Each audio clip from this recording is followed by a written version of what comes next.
Esse ano, 2020, é um ano e se lembra a morte de Yukio Mishima, o mais importante escritor do Japão, do século XX. Eu gostaria de fazer, no pouco tempo que tenho, uma análise acerca não só da obra, porque não daria tempo, da obra inteira, como também, e isso é o mais importante, da psique de Yukio Mishima. Pois que é impossível se descartar uma coisa da outra, se separar uma coisa da outra. É claro que, se não soubéssemos nada da vida de Yukio Mishima, poderia-se ler a obra dele. Mas, já que sabemos muito sobre a obra de Yukio Mishima, merece que nós tenhamos uma análise não só literária e também de outras disciplinas ao qual ele era ligado, como também da psique de Yukio Mishima. Eu não gostaria de ser mesquinho no início dessas minhas palavras sobre um assunto, mas é muito importante eu fazer um comentário sobre como que no Brasil pessoas como Yukio Mishima são tão apequenadas a determinados, vamos dizer, determinados paradigmas. Há uma revista de uma agremiação que se tem hoje como muito importante, mas que foi muito mais quando, no início do século XX, Machado de Assis era presidente e organizador dessa agremiação, que tem uma revista publicada, uma revista que tem vários números, mas que no ano de 2017 foi publicado um artigo do Yukio Mishima sobre a visita que ele fizera no Rio de Janeiro entre 52 e 53, já que foi no Carnaval. E é curioso que a pessoa que fez essa apresentação, fez uma apresentação sobre esse artigo do Yukio Mishima, primeiro, é dispensável, sinceramente dispensável, que se faça uma apresentação de Yukio Mishima, que é um nome internacionalmente conhecido, pelo menos no meio acadêmico, então é desnecessária a apresentação. Mas o curioso é que a pessoa fez uma apresentação desse tamaninho e o seu currículo ela colocou deste tamanho. Isso aí até que não seria tão grave, senão uma prática normal no meio acadêmico, esse tipo de, vamos dizer assim, de correr atrás no nome do outro. Mas o que eu achei algo, digamos assim, mais sério, pode parecer pequeno, mas não é que a pessoa tenha colocado Yukio Mishima como o mais famoso literato japonês. Não é verdade. Ele não é o mais famoso literato japonês. Ele é o mais importante literato japonês. Parece que as duas palavras são parecidas, mas não são. Porque famoso pode ser qualquer um, né? Pode ser de um desconhecido que por acaso pulou de um prédio até Madonna. Então classificar Yukio Mishima como o mais famoso eu não acho correto para um nome e sobretudo numa apresentação sobre Yukio Mishima que reputo desnecessário.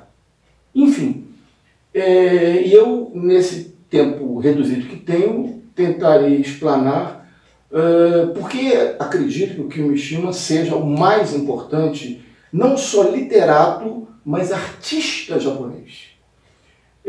Uma outra coisa que também tenho achado curioso é o fato de ser um cinquentenário de morte, onde se coloca, comemora-se o cinquentenário de morte de Yukio Mishima.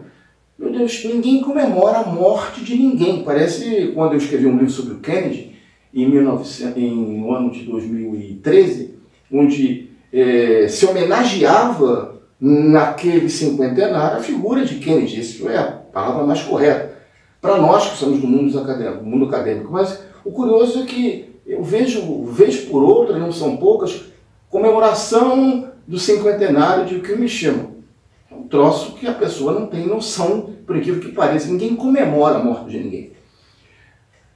Bom, Dito essas palavras iniciais, o que podemos analisar em tão pouco tempo é exatamente a psique de Yukio Mishima em relação à sua vida. Isso é absolutamente necessário. E, ao longo das minhas palavras, os senhores vão entender qual a razão. Yukio Mishima foi um ser que nasceu em Tóquio em 1925, 14 de dezembro, filho de alguém, uma família samurai absolutamente importante na sua linhagem, e a sua mãe de egressa de classe média. Isso foi um fato marcante na vida de Yukio Mishima, dos primeiros marcantes na vida de Yukio Mishima, porque tão logo no nascimento, ele ainda bebê, a avó, que era de origem samurai, retirou do seio da família nuclear e disse: quem vai educar sou eu, porque eu sou samurai e você, mãe de Yukio Mishima, você não é nada, né? Então eu vou criar o meu neto. E realmente raptou, vamos dizer assim, Yukio Mishima e passou a cuidar numa casa muito grande, numa casa samurai, tinha um dinheiro, mas o que desde menino foi criado num ambiente, portanto, mórbido, e explicarei porquê, sombrio, pois que a sua avó era muito doente, e também num ambiente onde se exaltava o hagakure, ou seja, o código samurai, de maneira permanente. Ele, desde criança, nunca conseguiu brincar com nenhuma outra, já que a avó dizia: não, essa aqui não é samurai, essa aqui não é samurai, essa aqui não é samurai. Então ele vivia praticamente isolado dentro da casa da avó, repito, muito doente. E o Kyo, então, passou, quando cresceu mais um pouco, aprendeu a ler, ele passou a desenvolver uma defesa psíquica, que foi o de se refugiar na biblioteca da avó, que o avô havia feito, onde existia o que de mais importante existia, não só na literatura japonesa, quanto também na literatura ocidental. Isso é um fato da maior importância na vida de Yukio, porque esse refúgio fez com que ele, desde muito garoto, se dedicasse ao estudo de línguas estrangeiras, fato esse que era importante em famílias nobres japonesas, curiosamente, né? Era muito importante que as famílias nobres, os seus filhos tivessem um conhecimento do exterior, né, do mundo exterior. Então, Yukio, ele se dedicou a línguas estrangeiras e também se dedicou a fazer pequenos escritos, né, em japonês, pequenos poemas. Yukio cresceu, foi enviado, então, adolescente, no ginasial, né, pré-adolescente, para uma escola paramilitar famosa, né, onde filhos egressos da nobiliarquia japonesa estudassem, e ele então adentrou nessa escola, sofrendo todos os tipos de bullying possíveis e imagináveis. E o que, pela sua timidez natural, dentro desse ambiente sombrio que ele vivia, ele era tímido, gago e medroso, né? Ou seja, o oposto daquilo que devia ser um samurai. Sofreu todos os tipos de bullying possíveis e imagináveis dentro dessa escola. E, portanto, foi anos de grande sofrimento para Yukio Mishima, que, aliás, era péssimo aluno na escola, salvo no final, quando ele, por algum processo psíquico complexo, ele se tornou um dos melhores alunos e recebeu até do imperador um relógio, ele e outros, né, que se distinguiam, um relógio de ouro, como uma dignidade que se fazia a um grande aluno, com as notas que ele havia tirado. Nisso, no final dessa escola, a Segunda Guerra Mundial, pelo menos com o Japão, estoura, e o Yukio Mishima vai então, como todas pessoas, inclusive membros da nobiliarquia, ele vai trabalhar ele é recrutado para trabalhar numa fábrica de armas. E lá ele fica até final, ou pelo menos meados de 45, meados não digo, mas no ano de 45, né, o último ano de guerra, quando o Japão já estava arrasado, aniquilado, O Yukio Mishima então vai trabalhar nessa fábrica e logo depois ele é convocado para ser kamikaze. Isso é algo no meio acadêmico muito escondido no campo da literatura, porque normalmente quem faz a análise de Yukio Mishima são só professores de literatura. Raros historiadores fazem ou conhecem a obra dele, a vida dele como um todo, que se mescla com a sua obra.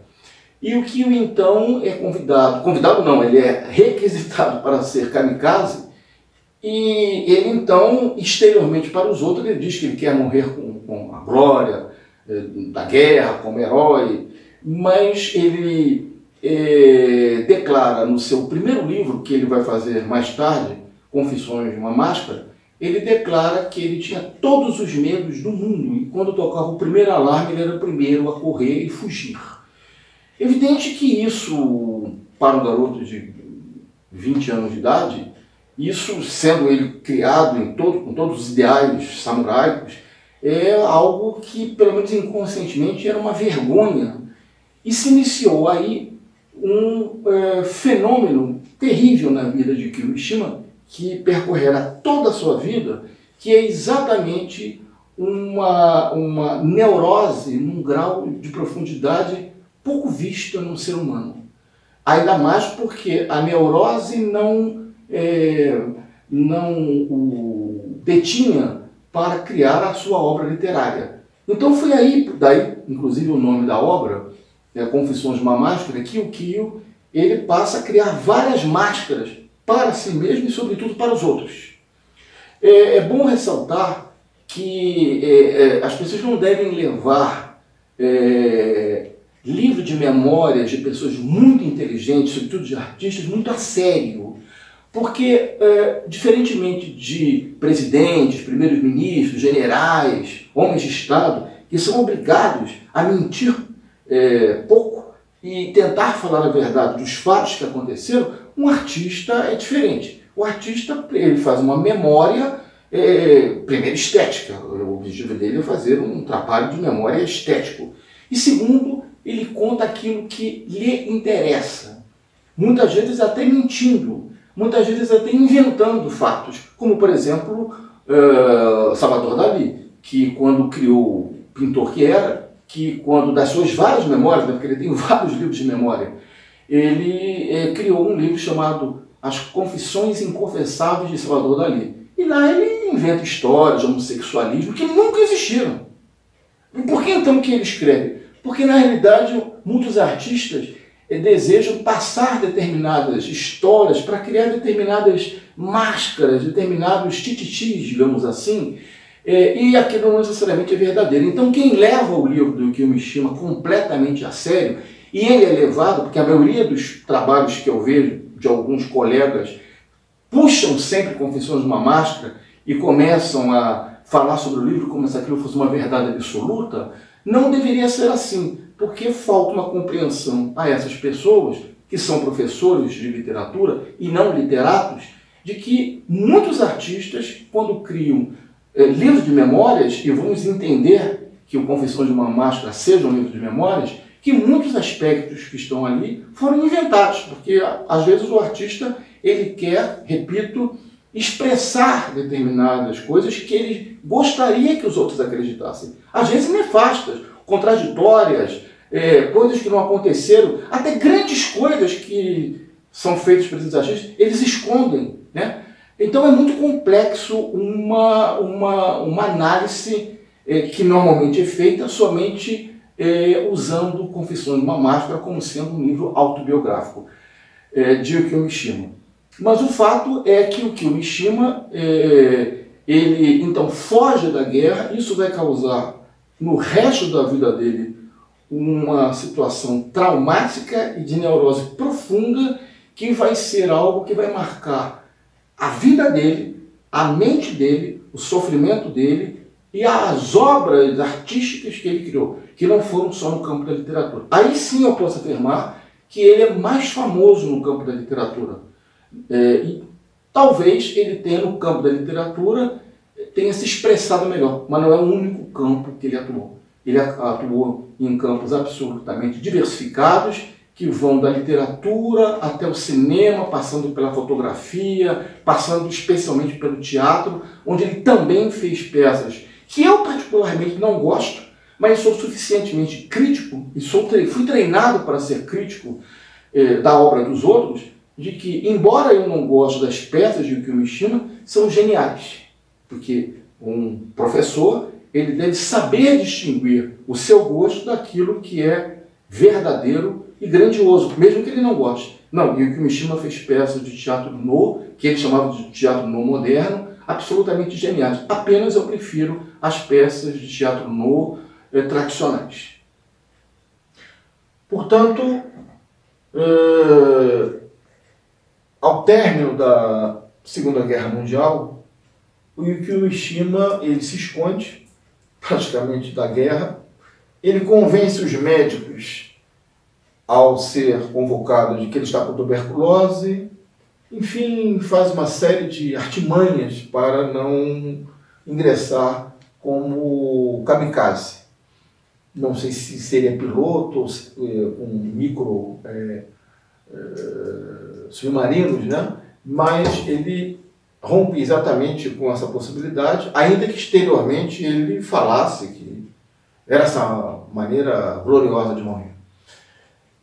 Termina a guerra em 45 em Tóquio, que foi aniquilada, arrasada, destroçada inteiramente, como Berlim seria, e ele, então, a partir de 1945, se tranca dentro de casa, continua a estudar as línguas e ler os livros ocidentais, até que em 1949, com o apoio do Koyabashi, que seria o seu principal mentor e a figura exponencial de estímulo para Yukio Mishima, ele publica as Confissões de uma Máscara, que tem um sucesso muito grande no Japão.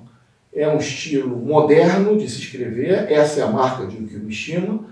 Além dos assuntos diferenciados, ele tem uma maneira moderna, muito particular no ato de escrever japonês. Sempre, isso é uma observação da maior importância, sempre com a preocupação, ele já tinha essa preocupação desde o início, de que o japonês, embora preciosista que ele escrevia, não era tão particular a ponto de que pessoas no estrangeiro não entendessem. Então ele já tinha uma ambição de se tornar um escritor conhecido no Ocidente. Ele, depois do sucesso com as Confissões de uma Máscara, ele então, alguns anos depois, ele parte, meados de 52, início de 52, 53, final de 52, 53, ele parte para uma viagem através do mundo ocidental, que começa na Grécia e termina no Rio de Janeiro, ou vice-versa. Então, imaginem um japonês tradicional, jovem, enfurnado naquele universo japonês, com aqueles problemas psicológicos que eu já lhes disse, oriundos da sua educação, né, da criação que teve. Ele chega no Rio de Janeiro, capital do Brasil, capital, enfim, do Brasil desde a época da colônia, né? Então nós cariocas do Rio de Janeiro temos o privilégio de nascermos no lugar mais cosmopolita do Brasil, mais invejado também, até os dias de hoje, por incrível que pareça, e chega início da década de 50, no Rio de Janeiro, ainda com uma arquitetura clássica, Belle Époque, enfim, uma floresta entranhada em montanhas belíssimas, com um mar deslumbrante, em plena época do carnaval, e, portanto, para ele é uma experiência onírica e chocante. Porque imaginem este japonês chegando no Rio de Janeiro no carnaval, né? Quer dizer, ele se tem diante de uma situação surreal. Ou seja, os primeiros relacionamentos que ele tem com a população, as pessoas estão vestidas de pirata, estão vestidas de índio, no carnaval do Rio de Janeiro, né? e carnaval no seu auge na década de 50. E foi tomado pelo deslumbramento com essa cidade dita maravilhosa desde o início do século XX, porque realmente uma das cidades, e sobretudo nessa época, quando a inveja ainda não havia destruído o Rio de Janeiro, ainda não haviam transferido o Rio de Janeiro por razões psiquiátricas que ainda há de ser estudado, para Brasília. Então o Rio vivia o seu auge, e nele Yukio Mishima. O tal artigo que ele escreve depois, que eu citei bem no início dessa fala, no qual ele tece elogios enormes sobre o Rio de Janeiro. Depois do Rio de Janeiro, ele tem uma experiência em São Paulo, né? Que inclusive a pessoa que faz essa apresentação, me parece paulistana ou paulista, dá a impressão que foi uma coisa importante para ele essa visita a São Paulo.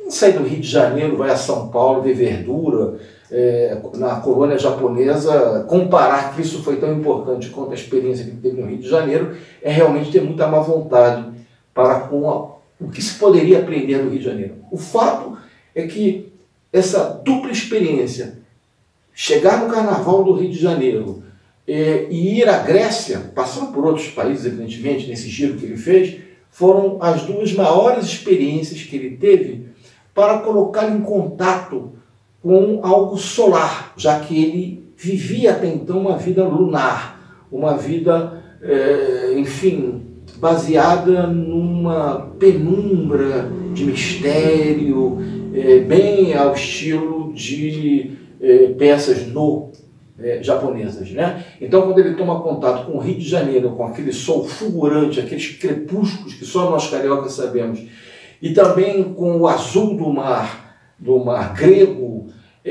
desperta nele realmente forças que estavam submergidas na sua psique.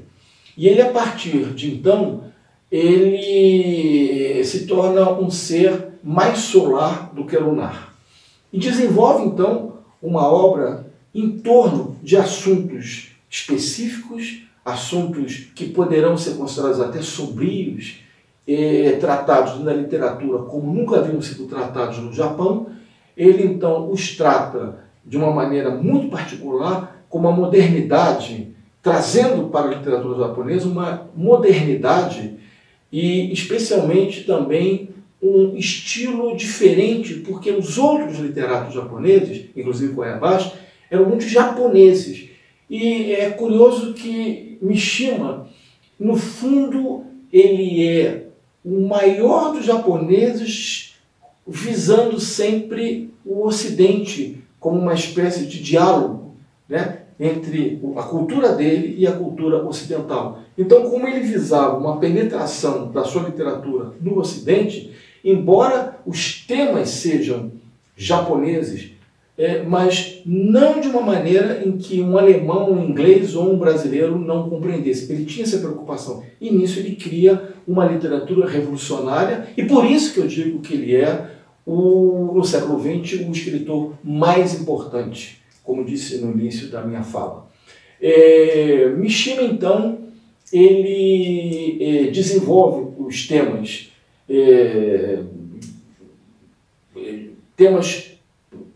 tratados por outros literatos com muito cuidado.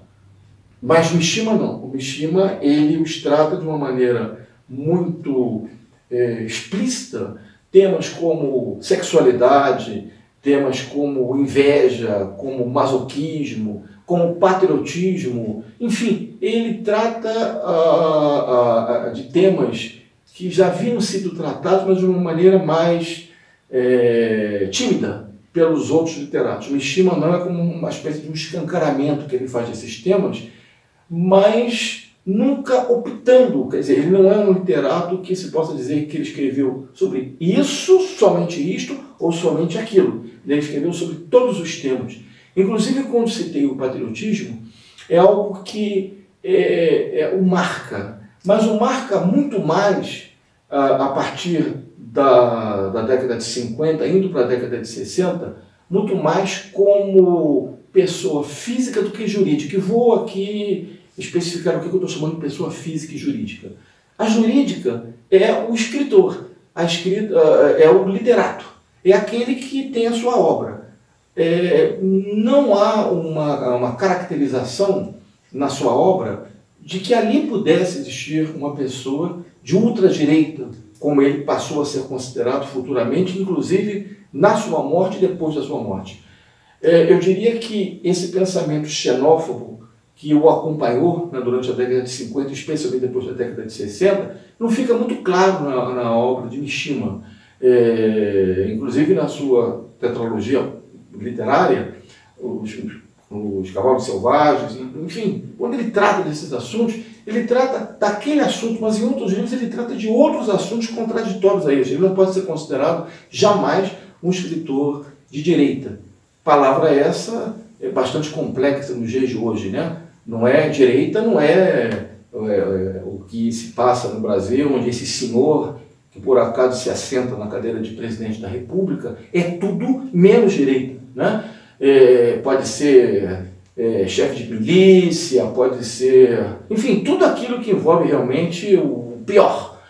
Como nunca existiu na história do Brasil. Eu, como historiador, lhes digo que o que acontece no Brasil, sem querer misturar um assunto tão glorioso quanto Mishima, quanto o que acontece aqui, mas é preciso que a gente estabeleça que o que se fala de direita, de que o Mishima, é algo totalmente diferente daquilo que hoje a gente ouve em 2020 ou no ano passado sobre direita. Não, isso aí está mais para outra coisa do que para o pensamento de direita, que supostamente Mishima teria e teve. É uma máscara também de Yukio Mishima. Então, a partir da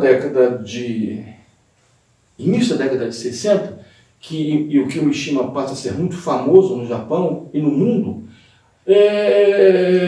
aqueles elementos interiores de Mishima, da sua psique, passam a, digamos assim, a sair do semi-inconsciente de uma maneira mais concreta, de uma maneira de menos controle, onde se apresenta esses complexos que o tem, essas tensões gigantescas que ele tem dentro de si, aparecem de uma maneira mais frequente e de maneira mais incontrolável dentro dele. Por exemplo, acabei de dizer, ele já tinha dentro dele, foi criado numa cultura samuraica, né? Mas ele, a partir da década de 60, isso começa a tomar conta dele de uma maneira mais explícita. E é o que eu dizia da pessoa física e jurídica, ou seja, o literato Mishima, ele continua escrevendo termos que poderiam ser considerados até pela direita como pecaminosos. Mas a pessoa física de Mishima, portanto, a pessoa em si, não o literato, mas aquele que conversa com escritores, aquele que debate nas universidades as suas ideias, aquele que observa o Japão, já na década de 50, ele observava que o Japão estava adquirindo transformações radicais, como qualquer país derrotado, né? Houve uma transformação no Japão, que os americanos tentaram fazer para retirar do Japão exatamente todos aqueles vícios que eles imaginavam que pudessem levar a uma nova guerra, né? Então, o Yukio Mishima, ele, enquanto pessoa física, não nos livros de maneira direta, mas enquanto pessoa física, a todo instante, ele começa a se voltar contra essa americanização no Japão. Embora, de maneira complexa e paradoxal, ele mesmo, e aí pode-se perceber o nível de tensão que ele vivia, ele era um japonês tradicional que adorava a peça no, adorava o hagakure, que é o código de ética samurai, mas ele morava numa casa renascentista em Tóquio, ele se vestia com roupa Pierre Cardin, ele bebia uísque no lugar de saquê, ele, em vez de fumar cigarro, ele fumava charuto. Então, isso demonstra uma contradição, eu diria muito mais um paradoxo, entre o Yukio Mishima, pessoa física, que é ao mesmo tempo um japonês tradicionalíssimo, mas que ao mesmo tempo é o japonês que mais compreende o Ocidente, né? Nenhum japonês entendeu tanto o Ocidente e teve tanto contato com o Ocidente, pelo menos até a sua época, quanto o Yukio Mishima. Então isso o coloca numa posição diferenciada intelectualmente de todos os intelectuais japoneses e todos os artistas japoneses. né? O conhecimento que ele tem do Ocidente, não só porque ele já o conhecia pela literatura e pela história, mas porque ele viajou realmente para o Ocidente, dos lugares mais inusitados possíveis. E, por consequência, o Yukio, ele passa a desenvolver, então, um pensamento neurótico dentro dele mesmo, né? Quer dizer, ele é o mais tradicional, mas, ao mesmo tempo, ele é o mais iconoclasta.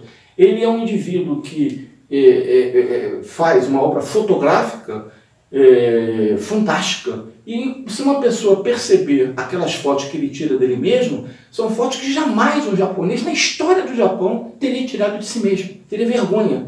E, no entanto, essa ocidentalização que existe dentro dele, misturado com esses códigos samuraicos muito intensos, faz de que o Mishima assuma desses dois fatores, criando nele uma obra genial, mas ao mesmo tempo, para ele pessoalmente, uma obra que revela uma tensão psicológica jamais vista e que certamente redundaria no final que ele teve. E, portanto, então, quando nós analisamos a obra de Yukio Mishima, primeiro não podemos fazê-la só por questões de ordem literária. Temos que ver Yukio Mishima como um todo, como um artista com muitas facetas, um teatrólogo, um fotógrafo, cineasta e também literário. E, portanto, se nós não enquadrarmos Yukio Mishima dentro dessa tensão psicológica brutal que ele vivia, nós não conseguiremos entender a obra dele, muito menos a morte de Yukio Mishima, que é o cinquentenário onde se homenageia a obra de Mishima. De forma que a obra de Mishima, ao se desenvolver ao longo da década de 60, ele passa a ter esse comportamento político paralelo à sua obra, o que inicia um processo nele que eu diria que é o início de uma consciência de um suicídio futuro. Porque eu não quero crer, não imagino, que quando ele escreveu Confissões de uma Máscara, ele tivesse em mente que o fim dele seria tão trágico e tão espetacular. Acho que esse inconsciente fervilhante, neurótico nele ainda não tinha aflorado de maneira tão profunda. Mas na década de 60, disso eu tenho certeza. Ele, então, era uma figura fisicamente frágil, ele era muito pequeno, ele tinha 1,52 m, portanto, muito baixinho, muito frágil fisicamente, e a partir do início da década de 60, ele passa então a ter uma paixão por desenvolver o seu físico. Quer dizer, ainda que baixinho, que ele pelo menos se aprimorasse. E ainda mais ele passa a ter uma paixão pelas artes marciais, especificamente pelo Kendo, que é a esgrima japonesa, uma das formas de arte marcial mais sofisticadas e pouco conhecidas, e que foi muito popular no Japão, essa esgrima, mas hoje tem muito poucos adeptos comparado com outros esportes. Não é nem um esporte, é uma arte marcial. Eu mesmo fui, e à frente contarei a minha experiência que eu tive com Kendo. Eu sempre tive vontade de fazer Kendo. Eu fui praticante de esgrima durante anos, fui campeão de esgrima por um clube brasileiro, campeão carioca, mas sempre tive paixão por fazer o Kendo, o que era uma dificuldade para mim, porque imagine fazer uma arte tão sofisticada num país tropical. Mas enfim, o Yukio Mishima, através de livros dele, me levou também a esse mundo do Kendo. O fato é que ele se aprimorou, entrou para o Kendo numa idade tardia. Eu mesmo, quando entrei no Kendo, me falaram uma frase de que eu já estava muito velho, eu tinha 26 anos, quando eu entrei no Kendo, e eu respondi de uma maneira assim, muito jocosa ao meu mestre, de que eu estava entrando com uma idade eu era mais novo que o Mishima quando entrou no Kendo, e ele entendeu que eu realmente tinha vontade muito grande de fazer Kendo.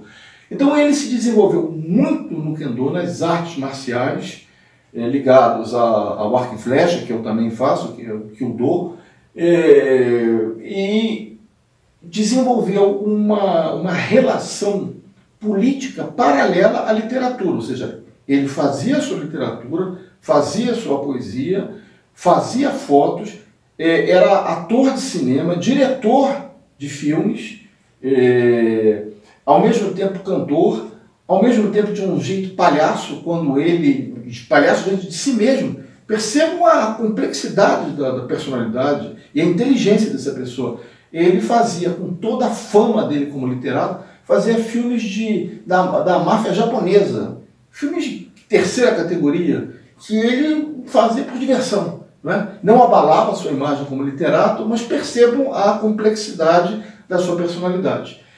E, concomitante, fazia aquilo que de mais nobre, como também a literatura, que eram as peças de teatro no moderno que ele fazia.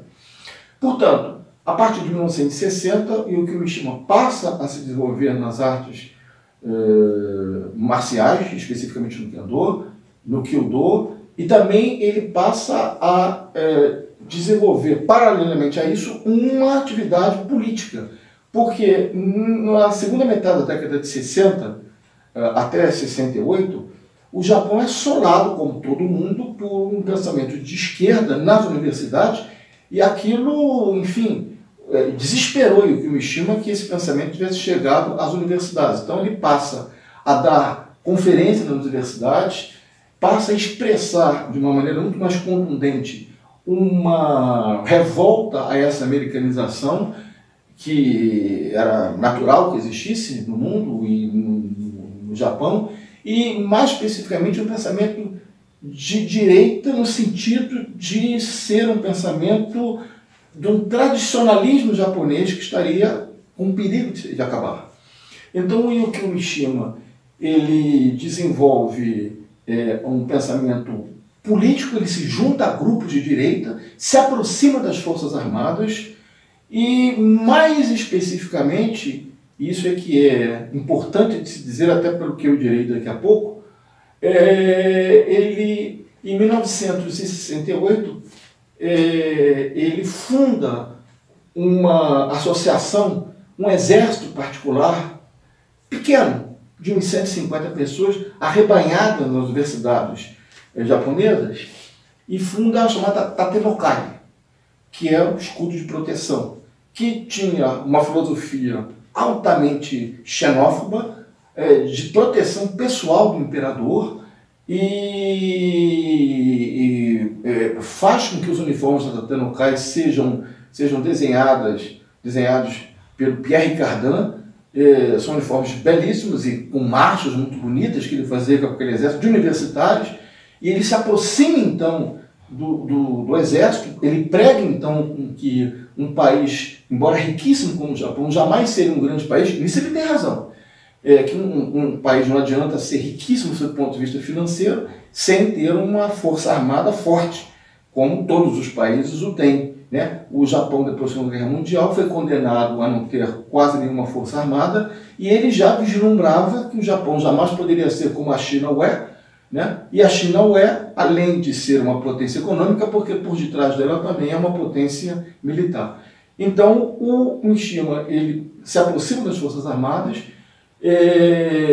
passa a ter um prestígio, não só como artista, mas também como um homem que defende as Forças Armadas, no sentido do seu aprimoramento, de se tornar uma grande força armada. E aí, nesse instante, é que eu poderia dizer que ele já dentro de si, apesar de ser um escritor de fama mundial, ele, à beira de ganhar o prêmio Nobel, ele começa a arquitetar o seu suicídio. E o que ele, em 1960, no final da década de 60, o Koyabashi é indicado para ser prêmio Nobel de literatura. Se não fosse indicado, seria Yukio Mishima que ganharia o prêmio Nobel. Koyabashi foi aquele literato que o apoiou desde o início, então por uma questão de uma consideração na época comum, hoje seria rara, as pessoas passam apenas os seus amigos, ele então só não ganhou o prêmio Nobel porque ele permitiu, pela idade, que o Ueberti concorresse e ele ganhou, senão o Mishima que teria ganho o prêmio Nobel de Literatura. E ele já arquiteta, a partir de 67, antes até da criação da Tanokai, o seu suicídio. Ele prega realmente uma morte gloriosa com um corpo jovem. Ele não admite que o seu corpo entre em decadência. É preciso dizer que, como eu falei desde o início, nós estamos falando de uma pessoa, por isso que eu contei rapidamente a sua vida, em poucos minutos, de maneira que se possa entender as tensões que existiam na cabeça do Yukio Mishima, né, que eram gigantescas. Ele era casado, tinha 2 filhos, mas a partir de um determinado instante, aquelas tensões tomaram conta da mente dele de tal forma que não havia outro caminho para ele senão o suicídio. Né? Creio que já nessa época ele já estava começando a arquitetar o suicídio da maneira com que ele fez.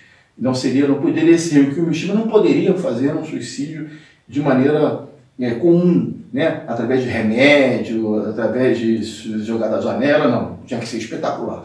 E não se esqueçam que uma das coisas que mais pesaram em todo esse périplo em miniatura aqui que eu fiz da vida dele, a culpa que ele tinha dentro de si, dos companheiros dele de escola terem sido kamikazes e ele, um samurai, não ter tido coragem de ser. Então isso era uma tensão tão profunda que ficou escondida na mente dele, mas em determinado momento explodiu. Então ele não tinha mais como deter essa culpa dentro dele. Nós só podemos entender isso na mentalidade japonesa. Já me falaram várias vezes e eu concordo que o Japão é um outro planeta. É verdade. Se nós vemos um filme tradicional do Japão, se nós vemos o próprio teatro No, se nós vemos o teatro Sakai-Juku, que é um teatro, uma obra-prima de concepção teatral que os japoneses inventaram, quero inclusive dizer que o Japão, ao contrário do que o Mishima imaginava e pregava que o Japão estava perdendo os seus valores, se nós compararmos Japão com a Alemanha, há uma conclusão nítida. Eu, que sou um especialista em Alemanha, né? A Alemanha, pós Segunda Guerra Mundial, os 2 derrotados, a Alemanha ela se reergueu, se tornou rica, se tornou líder da Europa economicamente, mas adquiriu ela, que durante mais de 250 anos foi, depois da Itália, né, a maior, a nação que mais impulsionou a cultura do barroco ao clássico, ao romântico. Né? Pós Segunda Guerra Mundial, a Alemanha se tornou um dos países mais medíocres do ponto de vista cultural. Mais medíocres, chegando ao nível do Brasil. Se não mais, porque a Alemanha não produziu, tirando Stockhausen, a Alemanha não produziu sequer um Villa-Lobos, como o Brasil produziu. A Alemanha ela enveredou por motivos altamente complexos, que não cabe aqui no momento, nem tempo de explicar, mas ela enveredou por uma mediocridade, tirando alguns gênios, como Herzog, como Silberberg, não é? Ela enveredou por uma mediocridade ampla, geral e restrita. O Japão não. O Japão, o seu cinema, inclusive seu tradicionalismo foi expressado de maneira brilhante e genial através do cinema japonês. Os japoneses não se envergonharam do Hagakure, das suas tradições mais primeiras, mais antigas, né? Desde o Kendo, ao Kyudo, ao Yabuzame, que é o arco e flecha a cavalo. Eles não se envergonharam de nada disso. E o seu cinema, com Kurosawa e com tantos gênios do cinema, e também no campo da literatura, como o Mishima e tantos outros, como no campo da pintura também, quer dizer, o Japão realmente, em sendo 2 nações derrotadas, o que o Mishima imaginava que aconteceria com o Japão foi o que aconteceu com a Alemanha. Mas era assim que o Mishima via a sua vida, o que estava em torno dele. O que importa é que ele, enfim, com esse exército, pequeno exército que ele tinha, ele teve um ingresso profundo dentro das Forças Armadas. Não creio, por várias razões que eu explicarei em seguida, que ele tenha se utilizado da Tanokai para cometer um suicídio da maneira tão espetacular como que ele fez, mas certamente sem usar no sentido pejorativo, a Tatiana Ocávio foi um trampolim para esse final de vida, porque ele já não suportava mais a vida, né? Portanto, em 1970, Yukio Mishima ele ruma para novembro, né? Daí o cinquentenário, ele ruma com 4 assessores dele. Não sei se a mulher dele tinha noção do que ia acontecer. Ele, inclusive, no dia da morte, ele deixou, como japonês organizadíssimo que ele era, apesar de parecer louco, ele deixou a última página do último romance que ele tinha que entregar para a editora. Não sei se a mulher dele tinha consciência do que ia acontecer, repito. Creio que sim. É uma desconfiança, mas ninguém saberá. Até por razões de como aconteceu, né? Dentro do quartel-general japonês, ele se programou a cometer algo que desde a Segunda Guerra Mundial, pelo menos oficialmente, não era feito. Aquele menino que tanto teve medo de ser um kamikaze, ele cometeu seppuku, que é o suicídio mais tradicional e mais doloroso que existe. Ele rumou para o quartel-general, crédulo de que não ia adiantar nada as palavras que ele ia falar, conclamando os soldados por uma ação, etc. e tal. Eu acho que ele só fez aquilo por fazer. O objetivo era penetrar no quartel-general em Tóquio, conversar com o comandante em chefe do exército japonês e cometer o seppuku como se deu. Ou seja, ele prendeu o general sem machucá-lo, ele tirou a roupa, enfim, vestiu a roupa tradicional de seppuku e ele com a espada rasgou o ventre e o seu assessor, ao final de rasgar, degolou a sua cabeça, né?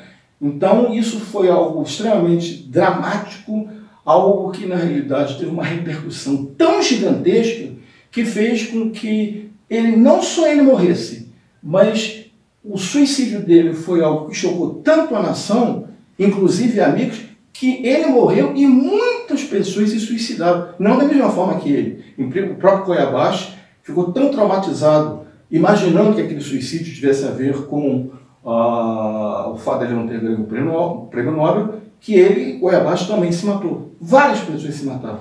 O enterro foi uma comoção nacional, que aquele artista absolutamente consagrado, rico, cometesse no auge da carreira e no auge do seu vigor físico, 45 anos, que ele cometesse seppuku como assim o fez. Eu não gostaria de terminar minhas palavras, que tem um tempo curto, sem relatar 2 experiências absolutamente fantásticas em relação ao Yukio Mishima, no que tange a mim, e 2 pessoas que o conheceram pessoalmente. O primeiro foi Gerardo Melo Mourão, maior poeta brasileiro,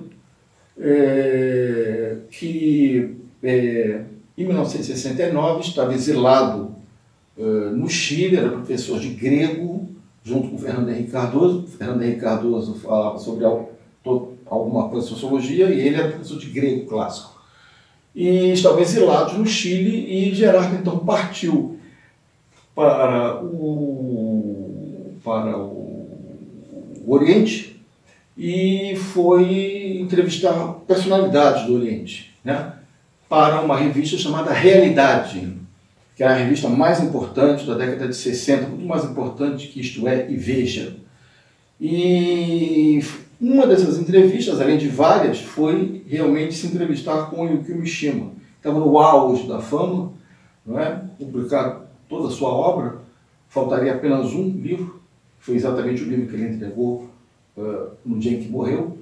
E Gerardo tinha uma impressão de Yukio como um príncipe, né, da poesia, da literatura, um homem altamente bem-sucedido, rico, conhecido internacionalmente.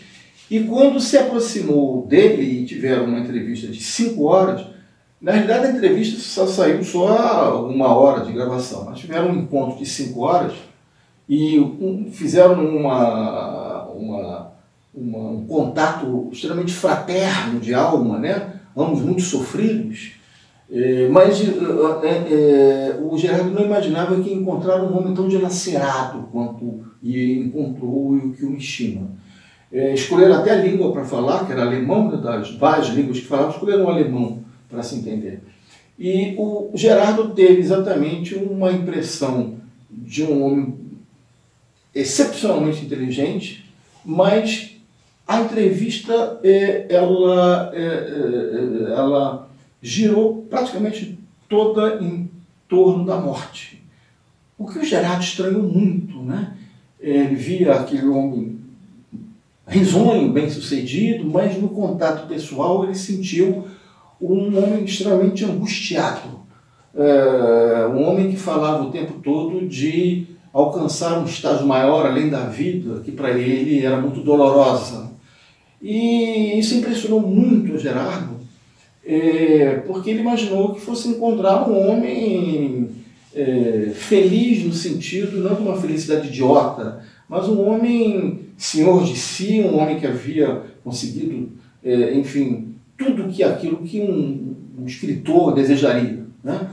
E esse contato com o Gerardo, ele relatou a mim esses 5 horas de conversa. Eu depois, até parte, porque vi depois a entrevista, que foi mais ampla que a revista Realidade, onde ele publicou, e ele ficou muito impressionado com essa faceta, que aliás era a verdadeira de Mishima, mas que o Mishima só revelou para um companheiro de profissão, um homem tão profundo quanto o Gerardo era. E muitas coisas eu ouvi, que o Gerardo me comentou sobre o Mishima, quando eu vinha me tornar amigo de Gerardo Mourão, porque em 69 eu tinha 10 anos de idade, só fui me tornar amigo de Gerardo em 1980, né? A bem da verdade, 1982. Ou seja, até antes de eu praticar Kendo. Por falar em Kendo, o meu segundo encontro, assim, fantástico em relação ao Yukio Mishima, em 85 eu finalmente consegui um lugar onde eu pudesse me iniciar no Kendo. E aonde foi e com que pessoas? Na escola japonesa, em Santa Teresa, bairro que eu já conhecia desde 1970 e que eu vinha morar na minha vida, com o Endo Sensei, que era um empresário, um diretor de multinacional japonesa, um homem com uma personalidade muito forte, e um que eu vinha conhecer, aliás, antes de todos, que foi um japonês que, quando eu entrei no dojo, onde tinha ninguém, esse japonês fazia uma série de exercícios com a espada, uma postura samurai perfeita, né? Nos saudamos e viemos a nos tornar amigos. Uma amizade, ele era professor, eu também, mas uma amizade que eu diria quase que surreal, porque é uma amizade que ela perpassava para a seguinte situação: ele não falava português, eu não falava japonês, ele não falava língua nenhuma, e no entanto uma amizade profunda, porque tínhamos um intérprete que era um membro jovem do dojo, da academia, que chamava Neville. E não obstante esse obstáculo, nós tivemos uma amizade muito profunda. Eu andava com ele pelo Rio de Janeiro inteiro, mostrei para ele tudo que de mais bonito existia na cidade do Rio, mas também conversávamos profundamente sobre assuntos do Japão. Eu acho que dá para notar que eu sou uma pessoa profundamente ligada ao Japão. Essa amizade foi marcada, inclusive, a um determinado momento, quando ele notou o meu interesse bastante intenso sobre o Yukio Mishima. E a um dado instante, eu creio que nem o Endo Sensei tivesse essa informação, porque era um tabu, ainda no Japão, falar em Yukio Mishima, da maneira com que ele morreu, por ele ser ligado a um pensamento de direita, xenófobo, e da maneira e no lugar onde aconteceu a morte, né, que foi dentro do quartel-general. Ele me revelou um dado instante, ele teve coragem de revelar, só esse rapaz sabe dessa história, porque traduziu, que ele era membro da Tatenokai. Ou seja, ele com 18 anos, muito novinho, ele foi arrebanhado pelo Yukio Mishima e ficou muito impressionado com as ideias do Mishima naquele momento, E também muito impressionado como é que uma pessoa como eu podia ser ligado, não às ideias xenófobas do Mishima, né? Eu primeiro não sou japonês, né? E nem seria ligado àquelas ideias, mas ligado às obras de arte, a ele como artista, né? E também compreendendo por que o Kiyo Mishima tinha as ideias que ele tinha sobre o Japão, né? Mesmo que eu não concordasse, mas eu compreendia. Então ele teve essa coragem de falar, creio que ninguém, certamente no dojo, ninguém tinha a menor ideia profunda sobre o Asaki Sensei, que era vice-campeão mundial de Kendo, portanto um homem da maior importância no Kendo, né? Eu tive exatamente a minha iniciação e as minhas aulas profundas sobre Kendo, só sabes quem é o que é Kendo, quem faz Kendo, que é a arte marcial mais difícil, mais elitista, a que tem um preparo físico e mental a toda prova, que raramente um lutador de judô, de karatê, consegue fazer Kendo, né? É uma arte marcial muito difícil, das mais difíceis, se não a mais difícil fisicamente. E quando ele me revelou esse lado dele da Tennokai, ele me fez uma pergunta que eu fiquei perplexo, porque ele me perguntou que não entendia por que o Kiyo Mishima havia morrido.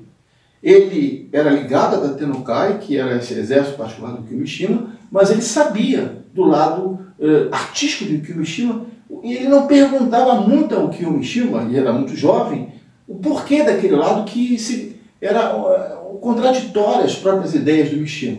Mas ele, quando da morte, ele ficou chocado, ele não imaginava que aquilo fosse acontecer.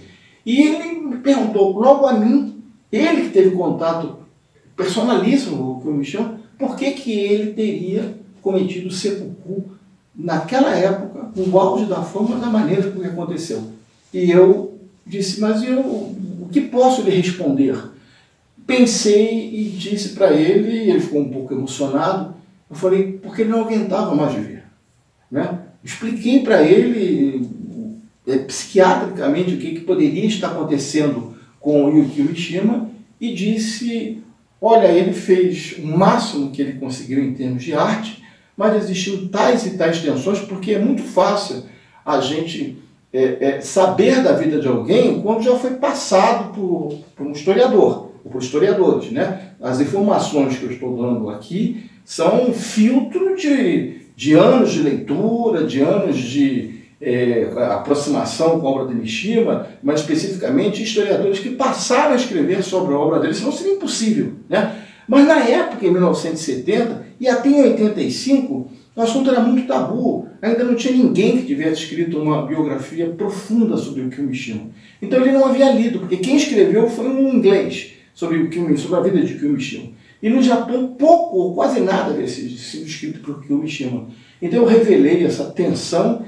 Ele se sentiu emocionado no sentido em que ele passou a admirar mais ainda o Kiyo Mishima, porque ele imaginava que aquilo fosse um ato quase de insanidade, aquilo não tinha muito a ver. Ele não sabia da vida pregressa do Mishima, ele não sabia da vida pessoal do Mishima, ele não sabia da infância do Mishima. Por isso lhes digo, é impossível que alguém possa conhecer Mishima sem que realmente passe pela sua vida. É impossível se compreender de maneira mais profunda a vida de Mishima, repito, sem adentrar os meandros da sua psicologia neurótica, sofredora, mas suficientemente com autocontrole para criar a sua obra.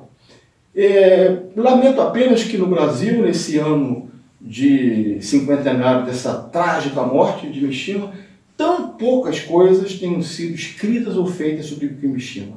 Falar que é efeito da pandemia, eu estou aqui prestando esse depoimento. Eu acho que é muito mais uma questão do desconhecimento, da falta de profundidade, de Mishima ser assunto apenas quando se pega o livro Confissões, que ele revela, que muitas pessoas sempre pegam esse livro, para falar tópicos sexuais sobre Mishima. Quero dizer, inclusive, que quando no início eu tinha dúvidas de Mishima, também se fosse homossexual não teria o menor problema, Mas, exatamente em contato com a Saki Sensei, ele sempre disse, e eu vejo isso através de muitas fotos, que ele era muito ligado a mulheres. A Saki Sensei nunca viu nenhum elemento que pudesse despertar qualquer elemento que o levasse a se ter como homossexual. Também, se fosse, não teria problema, mas eu acho que isso é muito mais um mito que interessa a determinadas pessoas suscitar do que analisar a obra dele como um todo, né?